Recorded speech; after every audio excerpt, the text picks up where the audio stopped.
true, Dr. Zayas. Very well. Where would we be without THC? 'Cause we know they're lying to us, just don't know to what degree.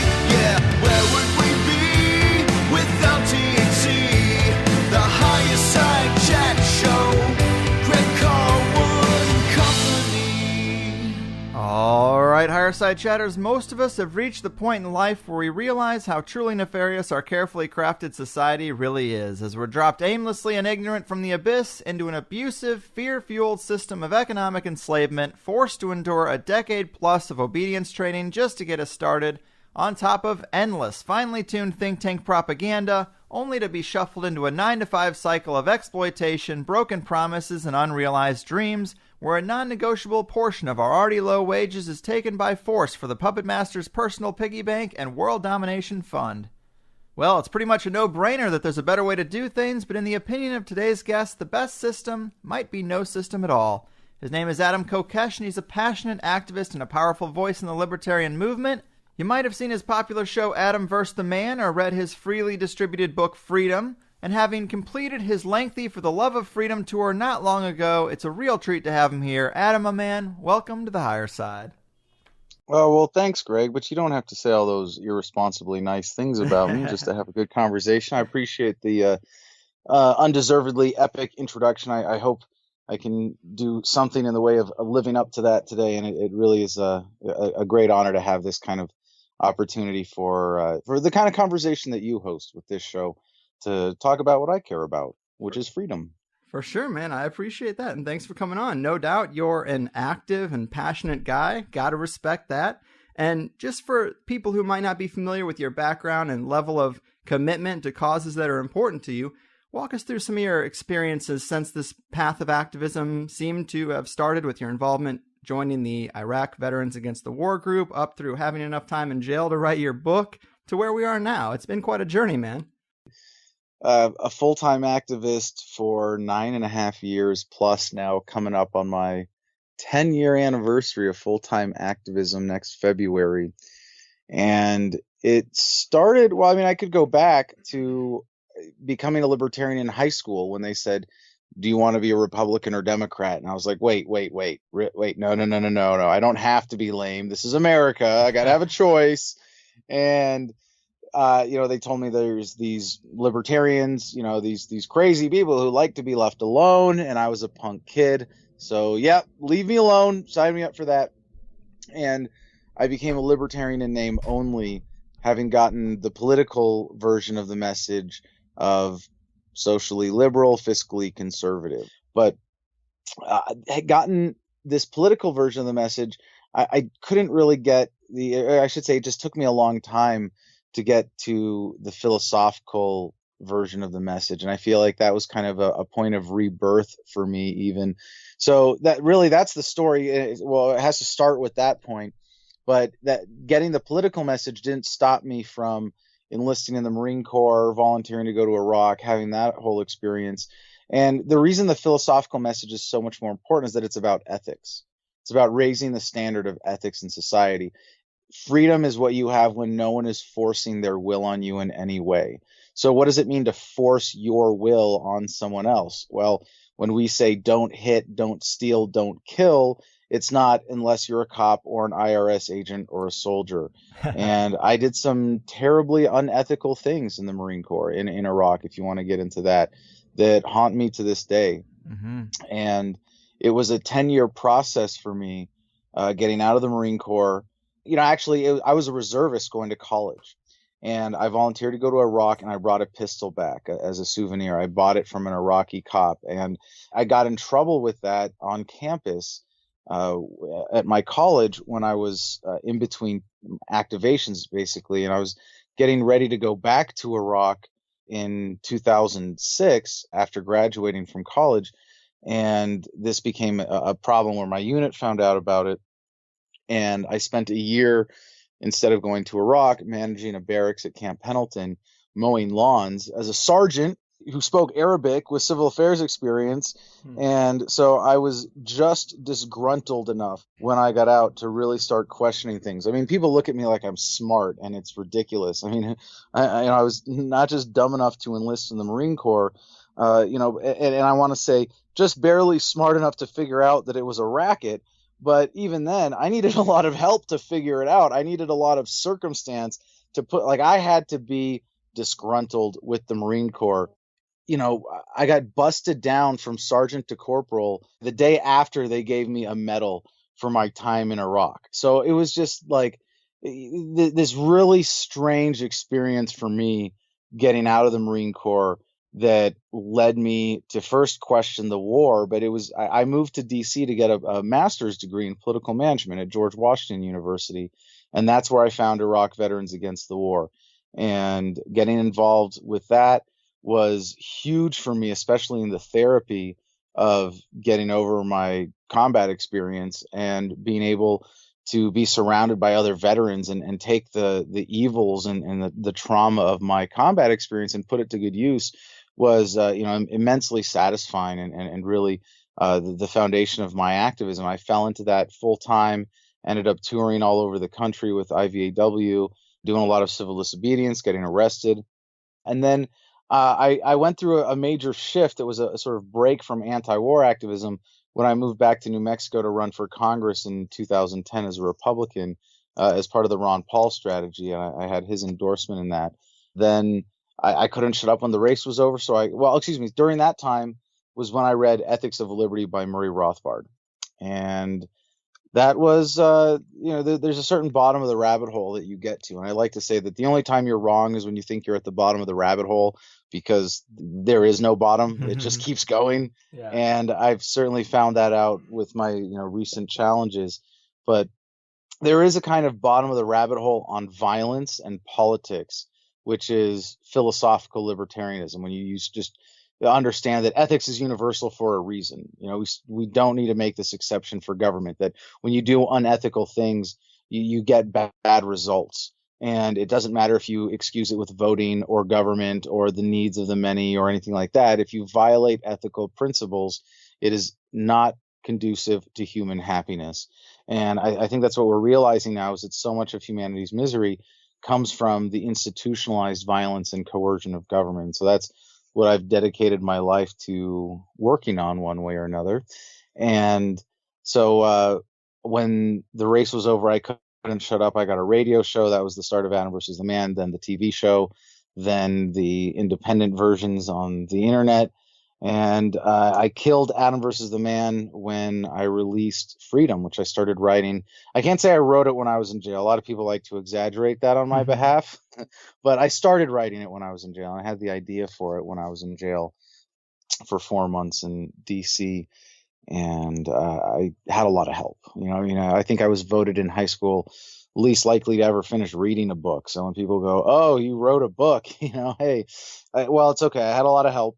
And it was more that I saw the opportunity to create the ultimate red pill. And it was when I had all these great books in my cell in jail that people had sent me, these great attempts to share the message of freedom in a way that changes someone's worldview, changes someone's perspective.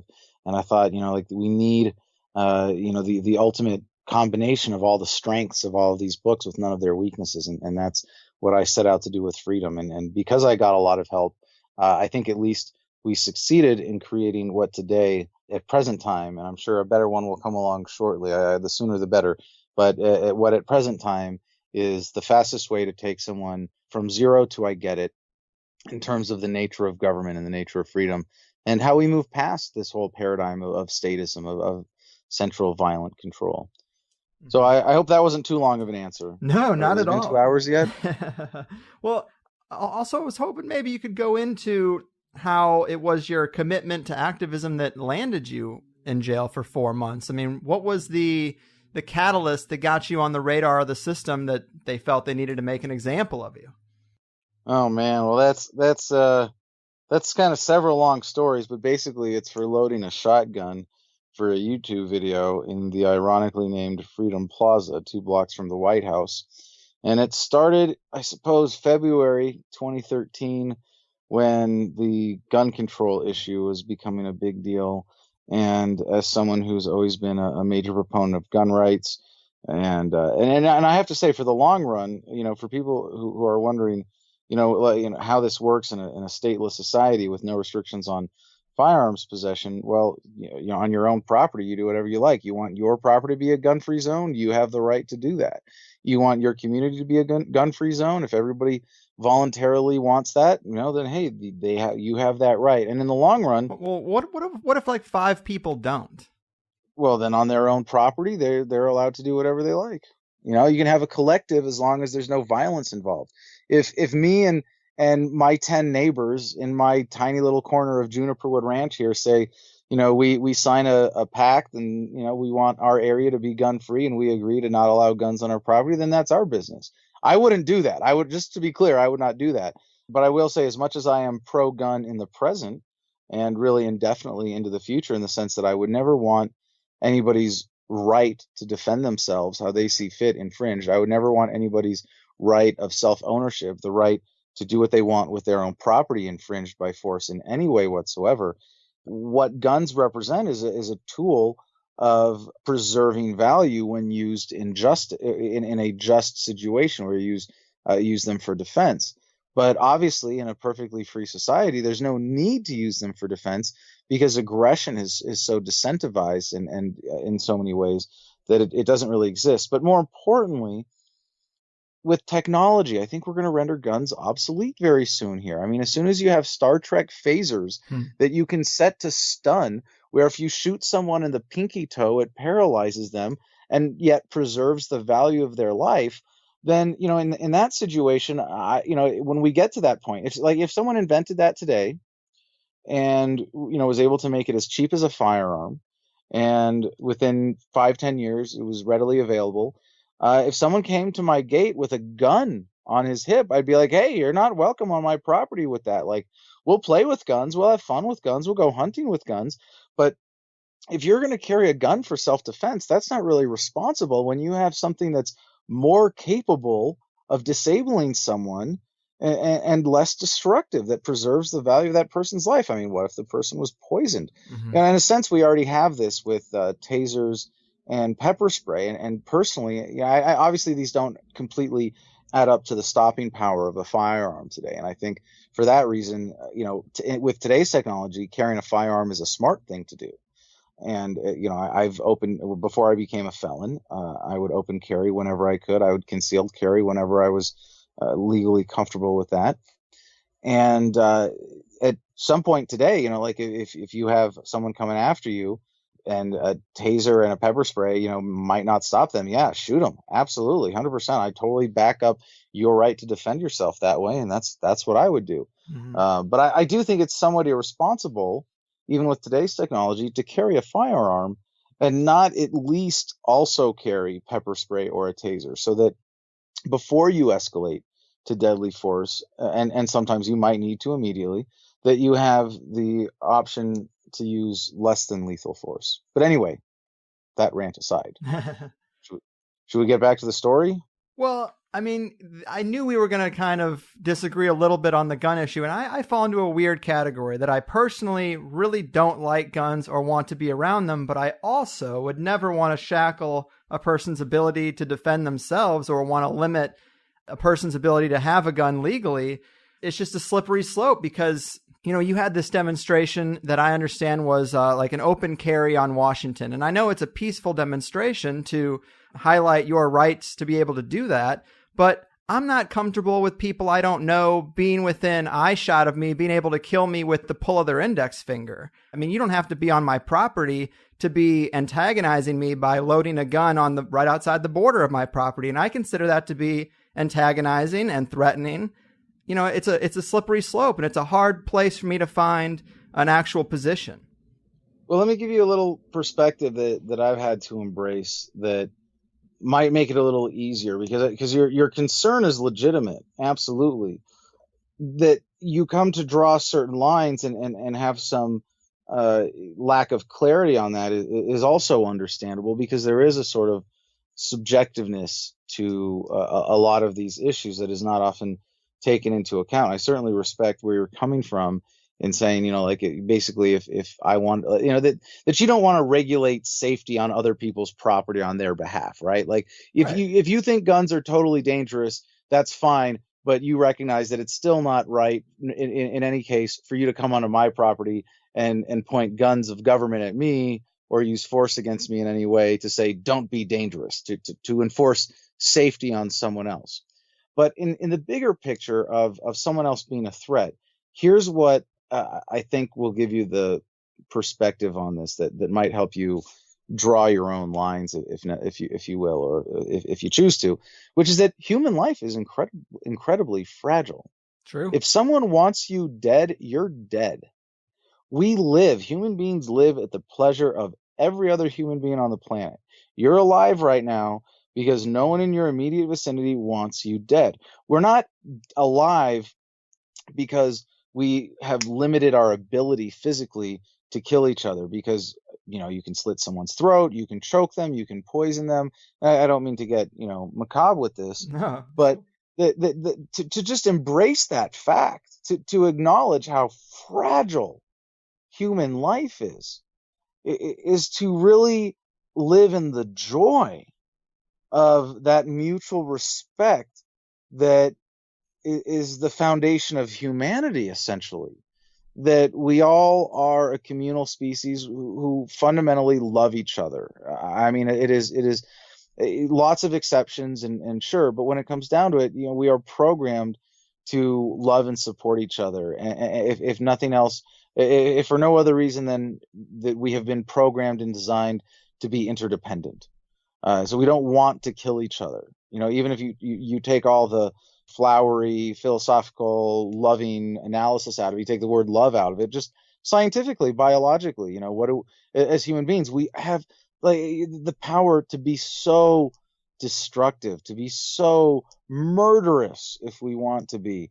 And yet murder is, a relatively rare phenomenon. I mean, you look at compared to other species, even other complex organisms that do kill each other in different ways.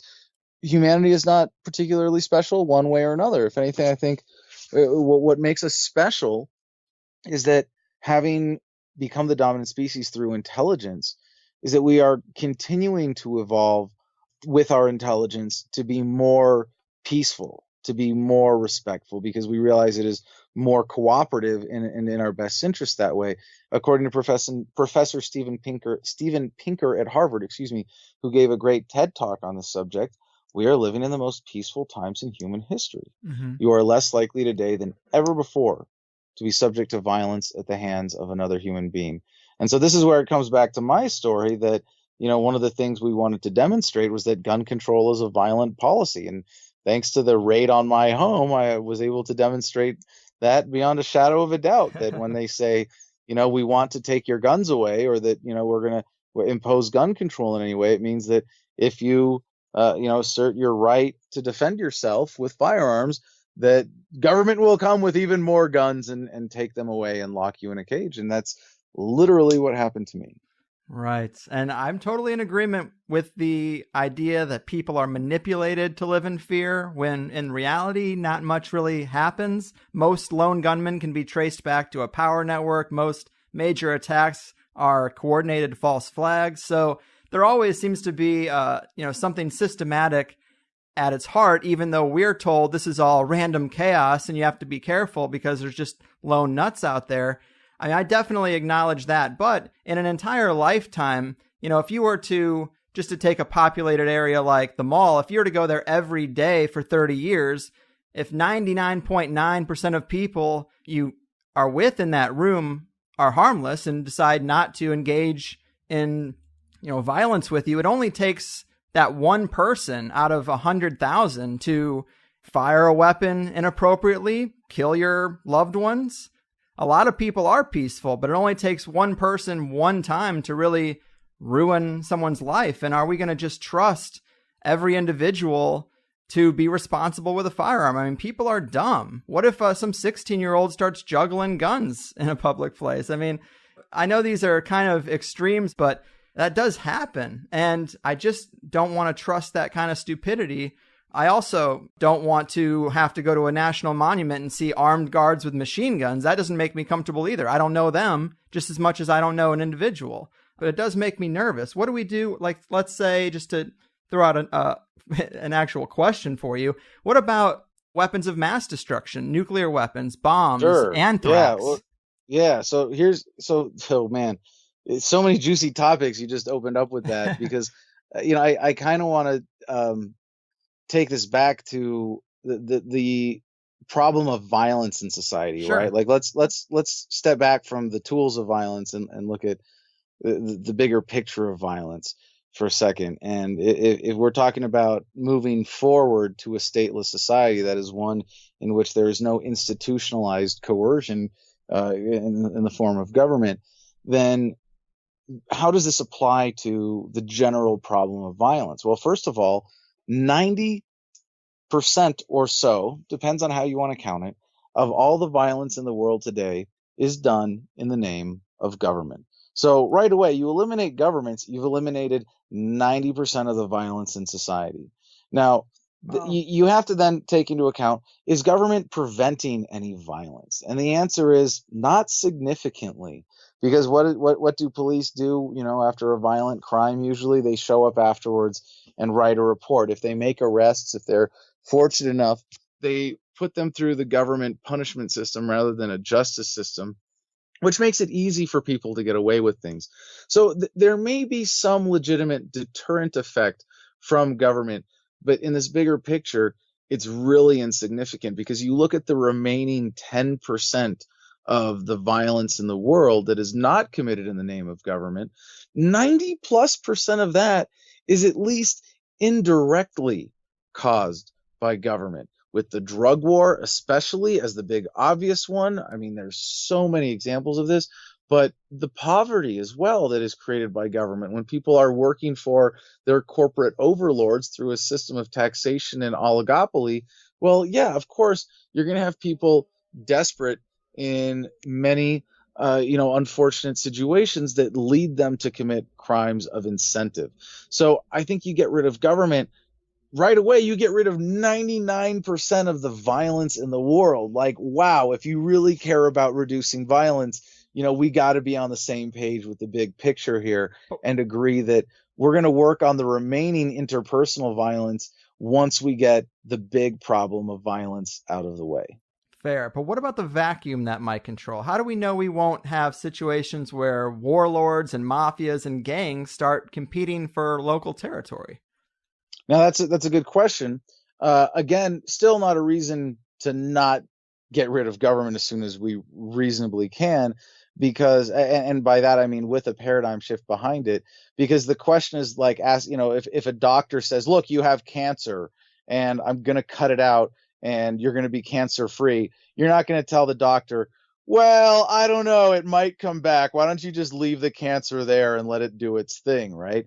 So in the sense that we have a paradigm shift behind the abolition of government, means that we have to raise the standard of ethics in society much more broadly.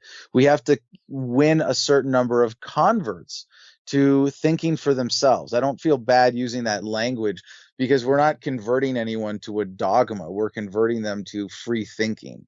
And no free thinking person wants to use violence against another person or to govern another person or to support that violence in any way. So there has to be that critical mass of people in society who have gone through the awakening, if you will, that so many of us have in terms of the nature of government and violence. And if that's the case, there is not going to be a power vacuum, because in order for there to be a power vacuum, and again, because what I'm advocating is an evolutionary shift, not a revolutionary shift. So the power vacuum argument is legitimate if we were to have a revolution and, a bunch of armed militias go in and have a big shootout with government and then there's no one there, because the general public paradigm still supports government.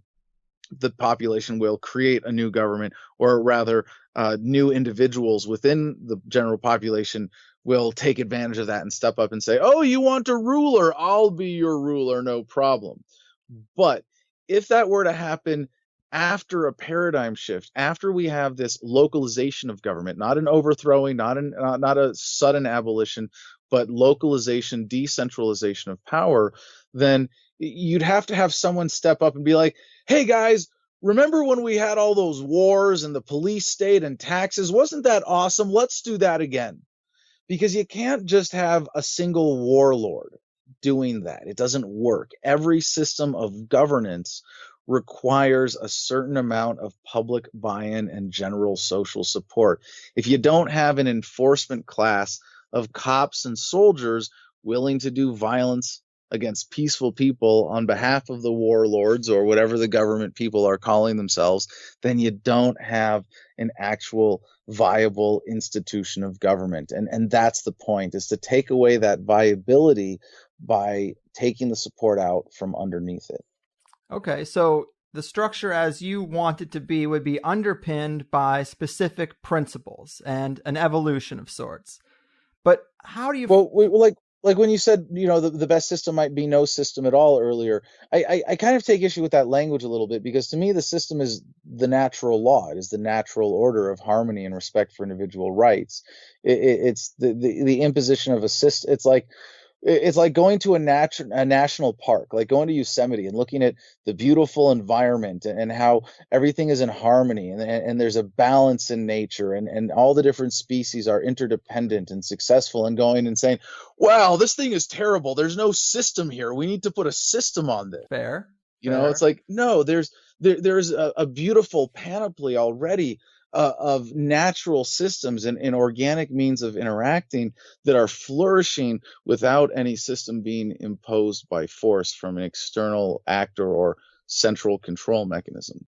Okay, but how do you ensure that everybody evolves or adapts to these principles? I mean, what if someone just says, yeah, I see the natural balance, the natural order, and I want to disrupt that shit? I mean, how do you make sure everybody evolves once you dissolve outside security or the enforcement class, which I do agree with, it is an enforcement class, but I don't know. I think it does serve some benefit in keeping the chaos somewhat in check. I mean, I know that's kind of it's almost a double standard for a conspiracy theorist to say, but I worry that you can't force everyone to evolve. You're saying fight fire with fire. I'm saying no, fight fire with water. And in that sense, what you're talking about is not, an illegitimate concern, but it's sort of like what we're talking about. Hey, nonviolence is always superior to violence. Stuff you learned in kindergarten, right? Like, let's just stop making these crazy exceptions called government so that some people can use violence against peaceful people, right? So I really believe that every human being is capable of understanding this. It's kind of like hygiene. The first humans who invented, brushing your teeth didn't have to force it on everybody. They just had to smile and say, hey, do you want to keep your teeth or not? And in the same sense, it's, do you want to be a good person? Do you want to be an ethical person? Do you want to support other people acting ethically or unethically? Like, what is it that's in your best interest? And I think every human being is capable of understanding that eventually it will be in, while there are plenty of temptations of violence and force and temporary payoffs and things like that, that ultimately in their own best interest over their lifetime, being nonviolent is in their own best interest. And that's, I believe that is fundamentally universal to being, an independent human consciousness, that we are all capable of understanding that, and will eventually. And even if we don't, to be able to move past this, you only need a critical mass of people who are willing to work to make the specific changes happen. And when you say to the general public, hey, could we do less violence here? Would you be okay with that? And we can use the electoral system to be like, okay, we're going to stop doing that violence. Okay, how about this violence? Can we stop doing this violence now? Would you be okay with that? And you go, yeah, hey, look how that would make our lives immediately better. So this is my concept of localization. We don't need to convince every single American that government is fundamentally unethical, just that it should be localized. Would you rather be governed by people in your community, in your state, or where, at a scale where your voice and your vote have a chance of mattering, or would you rather have it, be governed by someone in a far off capital. And I think that's a relatively easy pitch. Yeah. Well, I do agree with you there that local government would be better. But when you're talking about government being the problem itself, that the system is the issue, I kind of think that that terminology might be off a little bit, because when I see a lot of the major problems that people pin on government, I think they're actually caused by wealthy industrialists and corporate lobbyists and banking oligarchs using government as their liaison. You know, you got pharmaceutical companies pushing to make their vaccines mandatory. Rockefeller and Ford were the money behind the education department to dumb people down so they'd have no competition. Powerful textile lobbyists are the ones that made marijuana illegal. So is it government itself, or is it really these multinational corporations and wealthy industrialists who are manipulating it because they have the power to do so? Well, I'm glad you asked the question that way, but let me suggest a better understanding of how that relationship develops, right? So say you've got the pharmaceutical industry, and you have some companies that are using marijuana at a low profit margin, right? Because it's natural and it's open to competition, and they can't patent THC, right? Like you can patent a pharmaceutical. And one person gets into that industry who's an evil person. I mean, I don't want to say evil person. That's really not a necessary framework, right? There's no such thing. But sure, someone of ill intent, someone who's willing to do something unethical to get themselves ahead, is in that. So say you've got 10 different companies, 10 different CEOs in the pharmaceutical industry, and government exists. And when government exists, that one nefarious person who wants to beat out his competition and is unafraid to use unethical means to beat their competition, when government is there, that person goes, cool, all I have to do is bribe government and they'll use violence in order to support my business interests, right? If you don't have government there, that nefarious person has nothing to use. There is nothing there for them to do those unethical things with. And so the people who are going to compete and be successful are the ones who are using ethical means for their business practices. Well, it's only when you when you put the tool on the table that you're correct to say that they go hand in glove, but the problem is not the concept of a company wanting to get ahead. The problem is a company wanting to get ahead in a world with government that rewards corruption, that rewards violence, that rewards bribery. Well, let me use your own example, because you say it's the government that rewards those criminal actions and the bribery and all that stuff. But I think it's the profit motive itself, because to use your own example of 10 pharmaceutical companies existing in a world where they want to make the most profit, even if you don't have government, you still have this incentive for one company who maybe isn't doing as well as the other ones to go and pay someone covertly to poison the other 9 companies' vaccines, to taint them so that their companies have a massive scandal, and thus the one company who wasn't doing as good is now at the top. So even without a government, I mean, it's the profit motive itself that creates the incentive for criminal action, because greed, at least how I see it. No, and that's definitely a point that deserves to be addressed in all of this. Getting rid of government is not a guarantee that no one will do anything unethical. But having a government is a guarantee that people will do unethical things. So part of the problem with a society that supports government is that you've warped the profit motive incentive system. So you're right that the profit motive exists, but in a world where there's no government and therefore no market for violence in that sense, then you can only make money by serving people, by helping people, or like you said, sometimes there's that separate criminal, but I think you have better ways of holding them accountable, in a system which demands transparency as opposed to a government one which creates secrecy and corruption.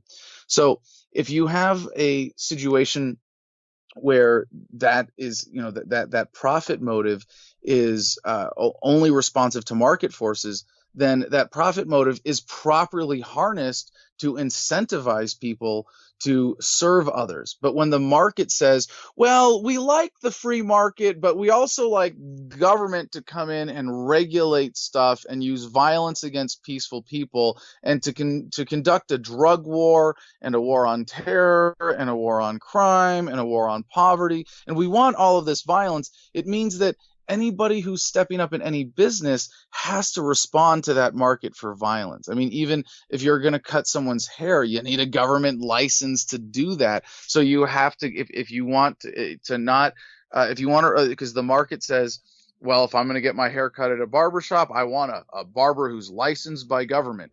Well, that's the market saying, not saying I want a safe or responsible or ethical barber. It's saying that I want to make sure my barber has paid off the violent extortion racket of government and contributed to that and gotten their permission to cut my hair. So in the same sense as you can turn that to the bigger scale, when the government's when the general population says, yes, I want an FDA to tell me what's safe to eat and to use violence to enforce its decisions, well, it's creating in and of itself a market for violence that takes what is a good thing, the in the sense that greed is good, and I wouldn't use that language obviously, but in the sense that the desire to create value for yourself, the desire to create value for your other human beings, the desire to create value for the world, that's a good thing. That's what moves humanity forward. You can twist it and say it's greed, or say that greed is the twisted version of it. I think it's only greed when it's very subjective. Who cares about the meaning of the word? But greed has come to take on a whole other connotation of somehow not providing value to other people, and I think that's a product of the broader statist society and the broader market for violence, or even just demand for violence that is part of the statist paradigm. I mean, those are fair points. I guess I just fail to see government itself as the mechanism behind that violence. I kind of just see government as a neutral tool that can be used like a hammer to build great things or to bash someone's head in. And of course, the reason our government doesn't work is because it is co-opted by wealthy industrialists, bankers, and international corporations. It serves different masters who do use government to tilt the odds in their favor. But without it, I think they'd just be driven by greed to do it in other ways. Even poverty, like you mentioned, which is one of the biggest forms of violence. So many crimes wouldn't be committed without our poverty problem. And so many corporate crimes are the result of the dog-eat-dog, 10% growth every year, you might as well be bankrupt mindset. And I don't see how removing government alone responds to those incentives. Your guess is as good as mine, how we might make a workable system without all that. But I still think the bigger problem is that a certain kind of person is willing to trash the planet, kill or sabotage those in their way, and pay slave wages and completely exploit the rest of us to get a bigger pile of green paper. And that's the real issue as far as I can tell. Well, I wouldn't dispute that. You raise a lot of good problems, but there's so many things in there that seem like logical fallacies behind or presumptions behind what you're saying that I'd like to critically examine and unpack. Please. If we can here, I wish I was taking notes during the last like 3 minutes, because it was like, oh, this and then this and then this. I got because I kind of got to go premise by premise here. Sure. And I want to first step back in the much bigger picture here about this, and try to bring some context to this conversation itself, because I was asking similar questions to you in the course of my awakening, for lack of a better term of describing it. And we see that there are a lot of people going through this awakening, and the bottom of the rabbit hole on violence and politics is that you realize nonviolent relationships are always more conducive to human happiness than violent relationships. So let me start by reframing capitalism a little bit, because I could describe myself, it wouldn't be an unfair label to describe myself as an anarcho-capitalist. Right. And it comes from the belief in self-ownership, that you as an individual human being own yourself. As an independent consciousness, you have that inherent right to exercise your will, with the only limitation being the rights of others, right? So if capitalism is described as ownership of the means of production, then it's not about factories. It's not about machines or supplies or tools or widgets. It's about individual human beings. The ultimate form of capitalism is you own yourself.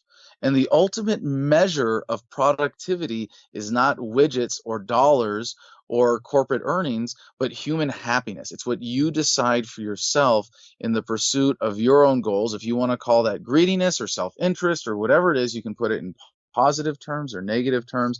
I see it as, how you defining freedom is based on your relationships, right? Your relationships are free of force and coercion. And that's so important to understand, that when we look at government as an institution, that everything it does is backed up by violence. That by my definition of capitalism, if capitalism is ownership of the means of production, and that means you own yourself, that when government exists at all, you do not have capitalism, because government is to govern, to control. When we talk about the institution of government, it is always control by force, control by violence. Even the good things that it does are backed up by the threat of force, if only in, well, if you don't pay your taxes, men with guns will come and lock you in a cage eventually.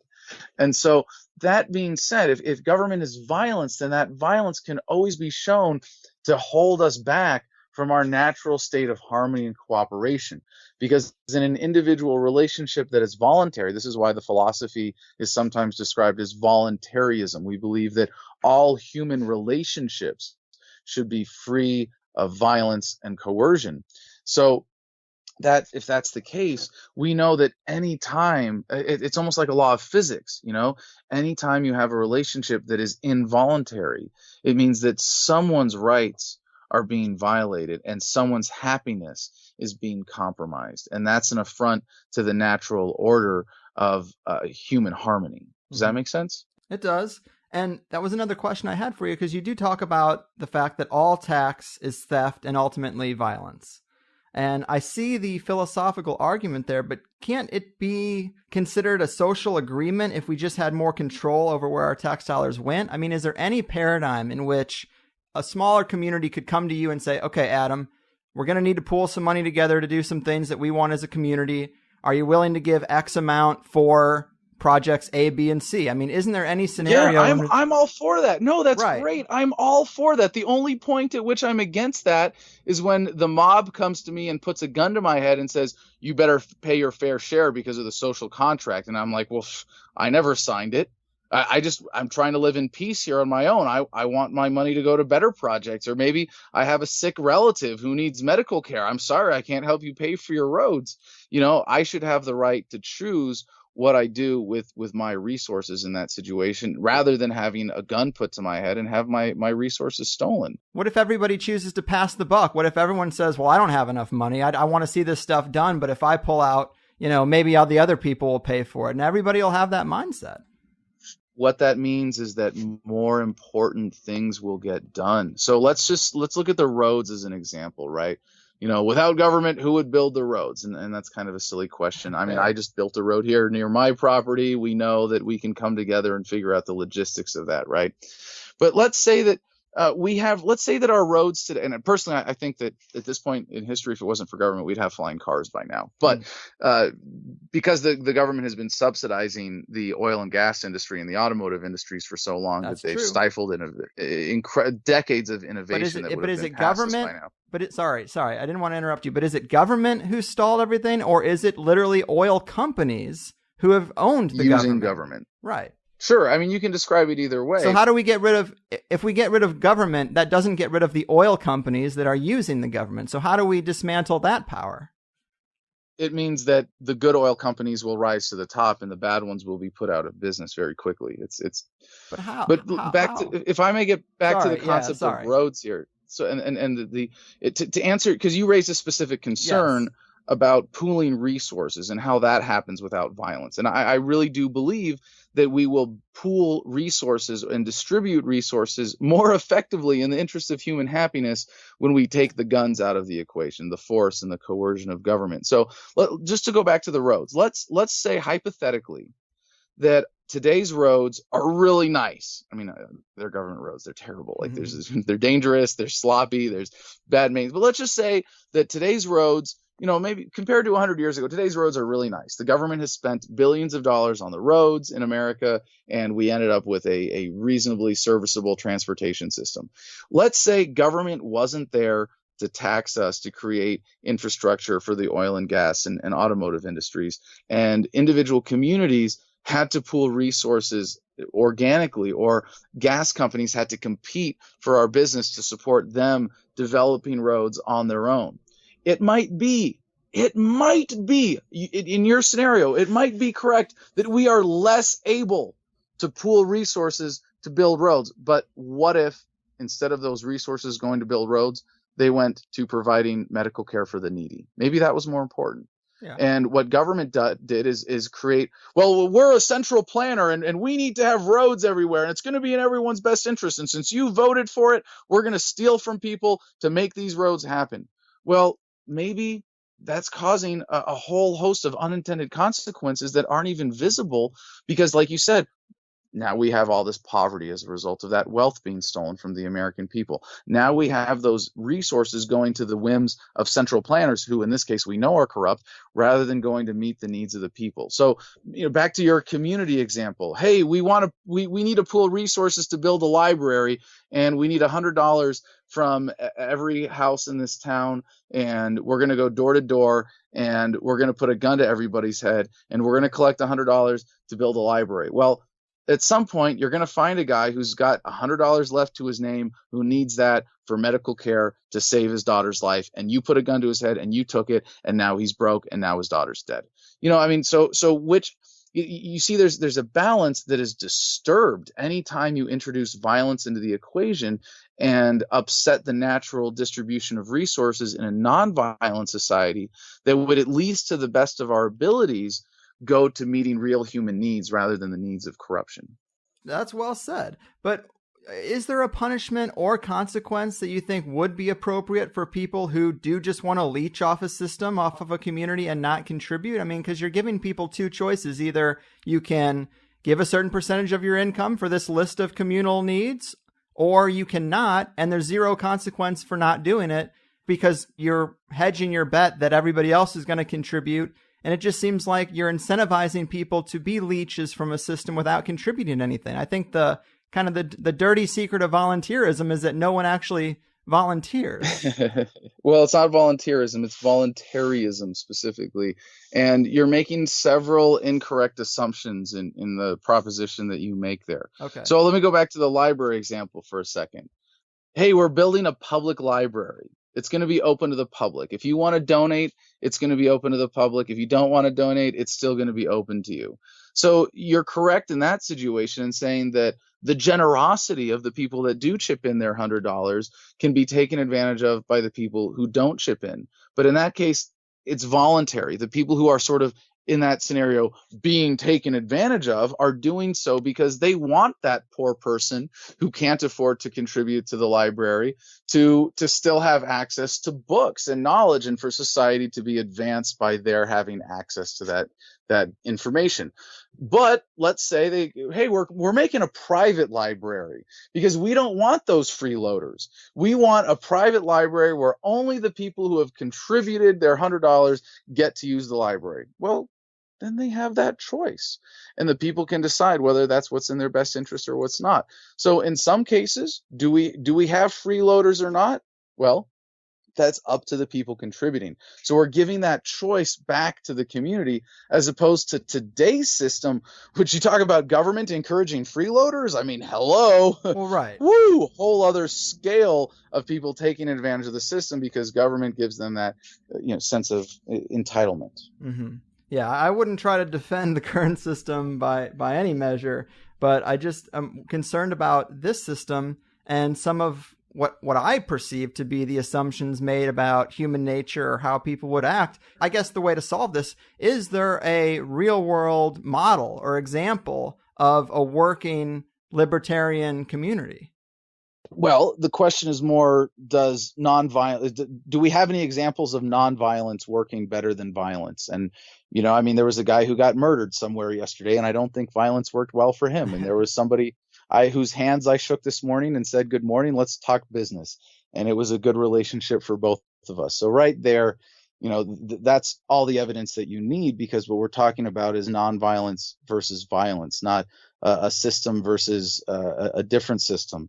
It's let's eliminate the violence and coercion. So there are examples, all over the world throughout history where there have been periods of less violence. And how about that when you don't have war, when you don't have central control, when you don't have institutionalized violence? Yes, the general track record of human history is pretty clear. Less violence equals more happy people.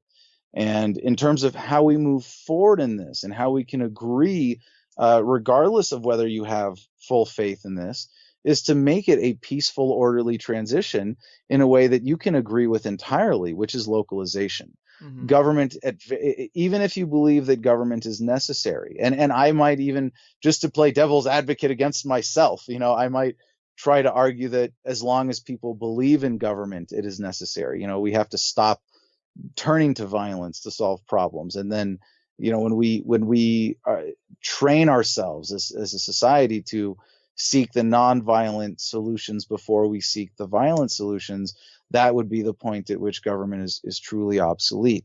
So how we move forward, again, localization, decentralization of power in the United States, very easy. Eliminate the federal government, eliminate state government. Eliminate the federal government with an orderly transition to making the states the highest form of government in the land, and not fundamentally change the paradigm, just localize to that extent. But then you're going to see people are going to be so much happier and more prosperous. They're going to want to keep going with that process. So once the states have become stable with the elimination of the federal government, that might be several years, that might be a couple decades, then you can eliminate the state governments and get down to the counties and eventually down to the communities, where systems of violence and central control will at least be very well custom tailored to the needs of that community. And in most places, they will be very quickly made completely obsolete by nonviolent systems that will push the remaining government systems out of the way. Mm-hmm. Well, maybe part of my problem is the definition of violence. I mean, would you consider any requirement to live within a community to be violent? What do you mean? Any requirement to live in a community? I mean, yeah. If we had a small community and said, okay, to live in this community, because we have developed a clean, nice system and it's got a good infrastructure and network. So we say in this community, if you live here, we take 5% of your wages and we put that towards public good. And if you don't like that, that's okay, but you cannot live here. You cannot use the community we built to make your wages because it's built on this premise. So if we say that instead of locking them in a cage at gunpoint, instead we just move them out of the community, is that still violence? I mean, is there any way to have requirements in a community and not equate it to violence? If you do it with property and do it properly, ethically, the system that you're describing is entirely viable. So let me see if I can tease out some scenarios in how this might work that would kind of answer your question here. So if you, let's say you're starting from scratch, right? You take 10 families and you go out in the middle of an unpopulated area and you put up a big fence around it and you say that we are creating an organization here where we are all homesteading this land, we are all claiming this land, and we are creating a voluntary collective of which we are all members that has rules of a democratic system where majority rules and the institution owns this land. So no individual actually owns their home or their land within that system. Then it's entirely voluntary to participate. And then whatever is voted on, as long as people are free to leave, would be entirely ethical. And the collective, as the thus legitimate owners of that property, would be able to exercise their ownership by expelling people from their property. And that would be a basis to create the kind of system that you're describing. It's only a problem if you say, well, our community includes you and your, like if I'm sitting here on my land right now in Juniperwood Ranch and you come and buy the properties around me and say, well, now, Adam, you're in my community, so we're going to claim that we're going to impose our rules on you. And I'm going to say, no, this is my property. It's my rules on this. I'm not signing any agreement to be part of your collective. As long as you're not violating my property to do that, then you're welcome to do that. I think in practicality, as we move forward to a stateless society, these things aren't going to be geographically based. I think that's a rather limiting hangover of the pre-internet age and the statist paradigm. So when you say like you want a community where we pool our resources in order to do X, Y, and Z, I think it's going to be much more virtual networks by which that happens rather than arbitrary geographical areas. But if you want to do it in a geographical area, like to get back to your example, what do you do with New York City, right? I mean, you get down, you dissolve the state of New York, the counties and everything, and you get down to New York City. Mm-hmm. I don't think you can untangle that knot of interwoven property claims. And I think what you're going to end up with is you could call it the government of the city of New York, but it would essentially be it would have to become a private corporation that says, we own the land. This corporation owns the land within this territory. I think that would be how you transition cities, is that instead of trying to make a city fully private property based at the individual level, it becomes collectively owned. But instead of having the system of voting where anybody shows up and you have, the government system, it's more like a shareholder system. If you own property on the island of Manhattan today, and the corporation is now going to give you an extra voting right as the owner of that property, but now you're not the owner, you are the sort of owner. In there'd have to be another legal structure for it. If you own an apartment building in Manhattan and New York became a not government, we wouldn't pretend to say that you own that property. We would say that you are, you have custodial ownership. You are the custodial owner. And that's the reality of owning property today under the statist system that is so destructive. I own, according to government, I own the 11 acres that I'm sitting on right now in Arizona, but I have to pay property taxes. Right. Yeah. You're always just renting. If I'm paying, if that's the case, yeah, I'm a renter. Like I'm just saying, let's be honest about that.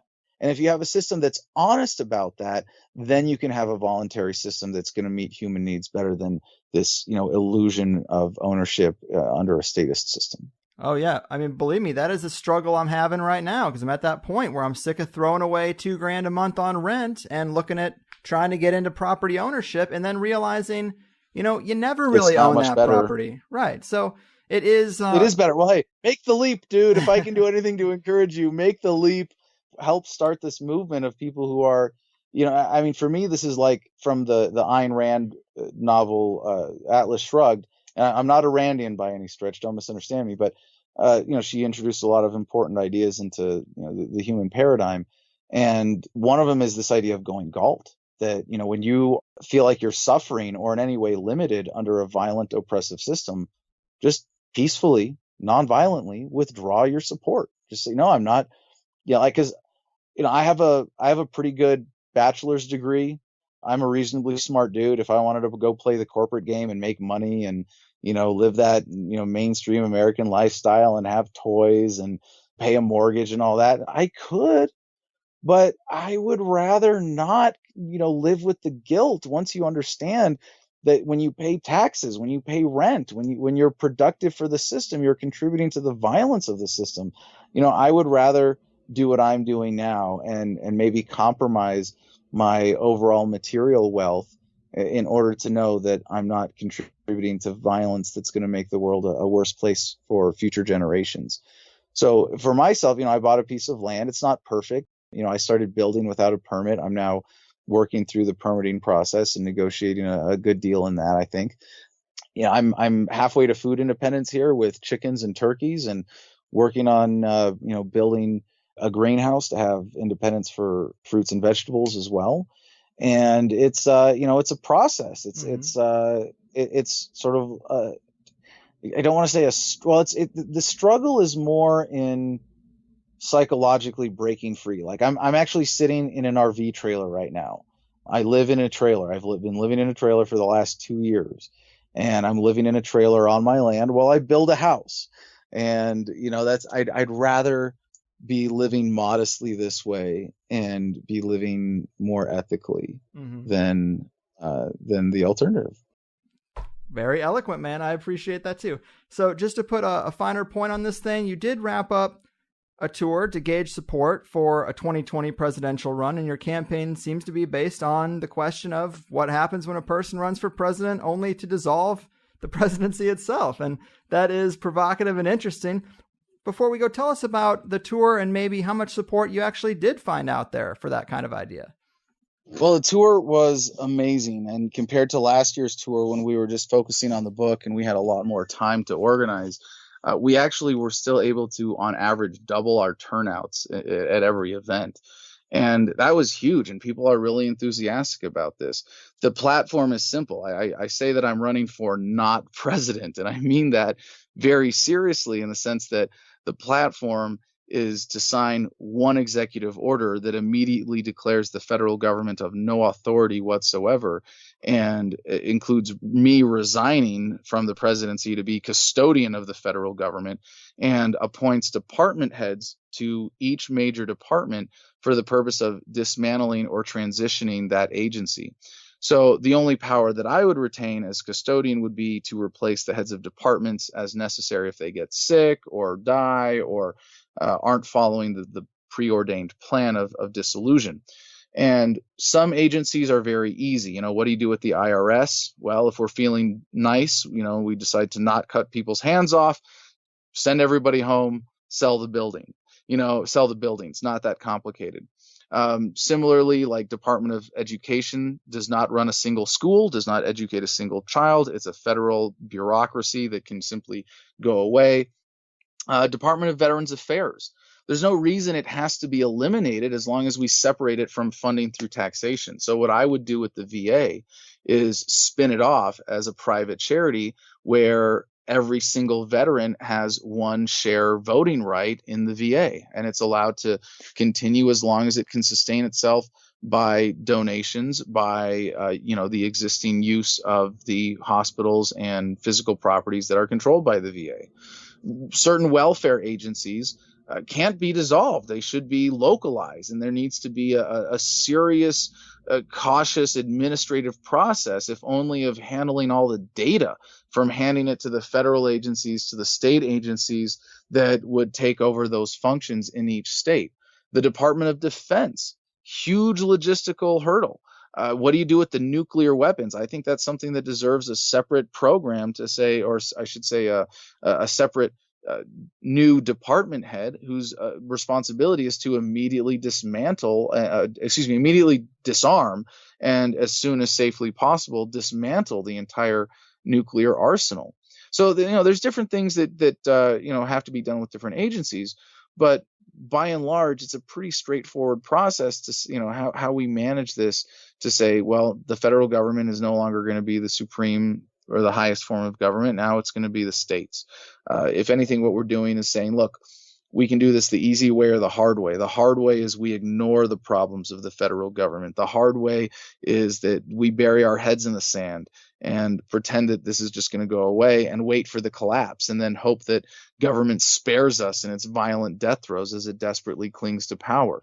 As opposed to, look, let's face up to reality and acknowledge these problems. Let's disown the debt. I mean, the national debt is the greatest mark of unsustainability of the system. Let's get out of the dollar altogether. Let's transition to Bitcoin or cryptocurrency of some kind, or state, or locally backed currencies rather than the Federal Reserve System ripoff.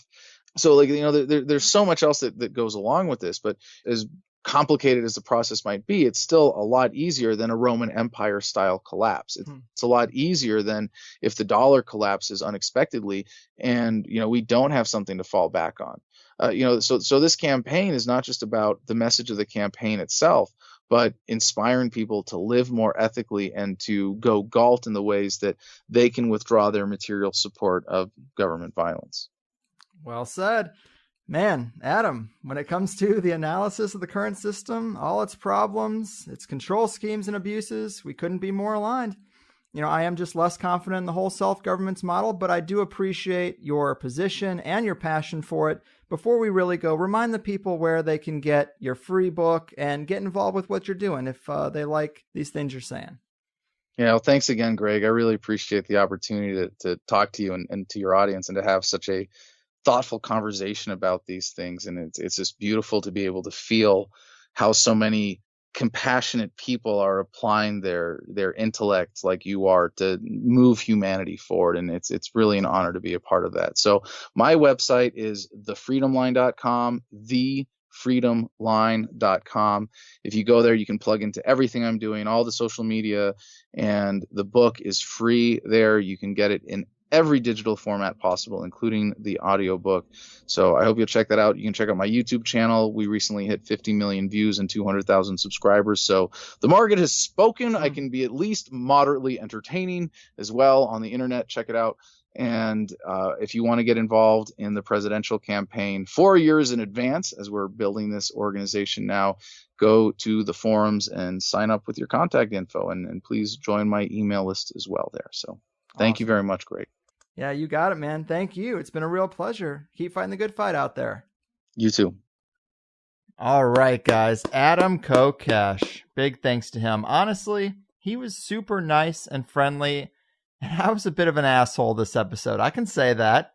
I interrupted and ranted, and I've let a lot of people get away with saying a lot of stuff on this show, but for some reason, this was the day I decided to dig my heels in. I even think in a lot of respects I do agree with libertarians, but I just think that they have a big blind spot, which is all I was trying to get at. It speaks to that point we've talked about before about our tendency to want singular explanations. I think that's what positions like this are sometimes. But the Higherside Chats is largely built around letting a guest make their case for their perspective without the bias of a host, right? At least to some extent. And obviously, I just couldn't let things go in this one. I don't know. So I should and do apologize to Adam. He dealt with all that and remained a lot more cool than I was. In my defense, I didn't track him down to get him here to argue. Someone associated with him who was a fan of both the Higherside and Adam's work asked about having him on, and I said sure, because I do like a lot about what Adam says. So there is a slight distinction there, right? I mean, I'm not a total asshole. I don't know. But another reason I should apologize is because I've been holding on to this show for way too long. I'm pretty sure we recorded it in December, but we had Pizzagate pop up, which we dedicated some shows to. I wanted to get Austin on for the 2017 astrological assessment before we got too far into the year. And then because things were just so heavily political, I wanted to get back to weird stuff before putting out another episode that gets into worldviews and politics and that kind of stuff. Also, my primary recording failed, so I had to rely on my backup, which still sounds pretty good to the listeners, but it does put both voices on one track rather than separating them, which makes it a lot harder to edit and clean up. So that did play a role too, because I do tend to take the easy road a lot. But I feel particularly bad because Adam was dealing with some public drama at the time. That's something we got more into in the second hour. But he was very open and personal with a lot of stuff, and then to lag on the release like this, it's just rude. Shouldn't keep him hanging like that, so I fucked up. Of course, I still have my issues with that paradigm of self-governance and extreme libertarianism and anarcho-capitalism, but I could have handled it way better. If he ever wants to come back and do it again and talk more about the common ground that we share, like maybe we should have, I'd be down to do it. I do agree with the basic idea that things work themselves out and we don't need government to be a babysitter. And I even think self-governance is a great personal philosophy. I mean, I try to keep the system at arm's length as much as possible, but I don't know if you can scale that up for everyone. I don't want a Wild West. I don't want everyone to have to be armed to defend their own shit. I mean, that level of responsibility, I think, is very extreme. Adam's contention is that a big caveat to this system working is that it would have to coincide with a cultural evolution, but that's a huge caveat. I feel like that's saying if everyone just acts right, self-governance will work. Well, any system will work if everyone acts within certain parameters, but they just don't. And there cannot be a society of absolute freedom because groups of people have to find compromises. Someone's right and freedom to host a drum circle at 3 a.m. will always conflict with someone else's right to have peace and quiet and a good night's sleep. I don't like cops or big government, but only because there is a threat of a ticket or confrontation with police or eviction do people generally abide by curfews. Take away all the recourse, and some people will just be assholes. Public shaming isn't always going to be enough. Sometimes people get drunk and start acting stupid, and they kind of need to have the threat of recourse, of consequences. I mean, listen to me. I guess I sound like I'm speaking at a Bilderberg conference, but I really just don't know that you can awaken the masses. People like us, listeners, we've always been outliers, right? Alternative thinkers, it's kind of in the definition. And I'm well aware of government's role in market manipulation and making monopolies, but again, it's a what came first, the chicken or the egg kind of thing. And I don't think unbridled free market shit works. People buy cigarettes and fast food when they know it's bad. The beast just gets bigger. I guess the questions you have to ask yourself revolve around if you think it's okay for there to be some requirements in a society. And if someone doesn't want to meet those requirements, how do you handle it? The perspective we talked about today considers all taxes to be theft under the threat of violence. Personally, I don't mind paying some taxes. I would like more control over where it goes. But how do you handle it if someone doesn't want to pay? Would it be reasonable in a certain town to say, if you don't want to pay, you can't live within these city limits because this city is badass because we all contribute and we make sure the streets are clean, don't have potholes, we got some badass landscaping here, all the kind of stuff that makes the nice towns nice. I mean, you know how they are. I mean, maybe you've ever dealt with a situation like a subdivision that has certain requirements to keep it nice, to keep the home values high. What if somebody in your neighborhood just wants to trash their lawn, have huge piles of garbage everywhere because they're just lazy? Is that their right? It brings down your property value. I mean, these are just little things that happen in a society. There has to be some kind of common ground. Another question would be, is a regulatory agency like the FDA fundamentally a bad thing, or is ours just run by a corrupt revolving door of lobbyists rooted in a deceptive agenda and a false sense of security unleashed on an ignorant populace? Is zero regulation the answer, or is something altruistic and fairly minimalist actually possible if we were to care? Though I do like localization of government. I wish we had localization of companies too. Nobody ever talks about getting rid of international corporations. Are they not an aspect to the globalist agenda? Are they not the ones that choke out small businesses and require these gross factory farm processes to stock their 50,000 stores worldwide? I don't know.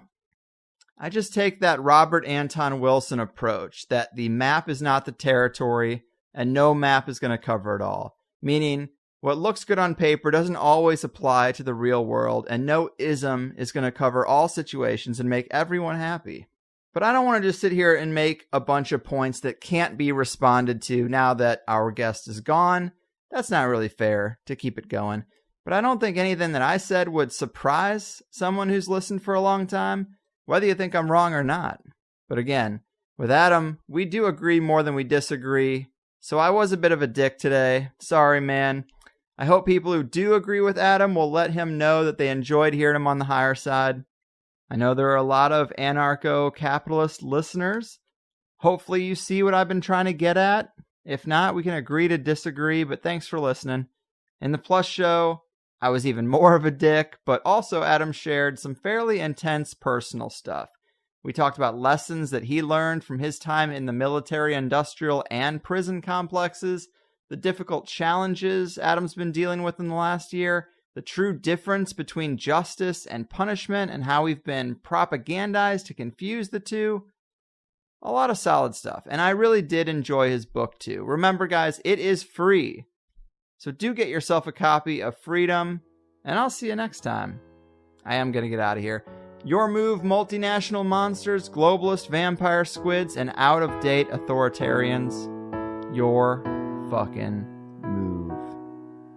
They built a little empire out of some crazy garbage called the blood of the exploited working class.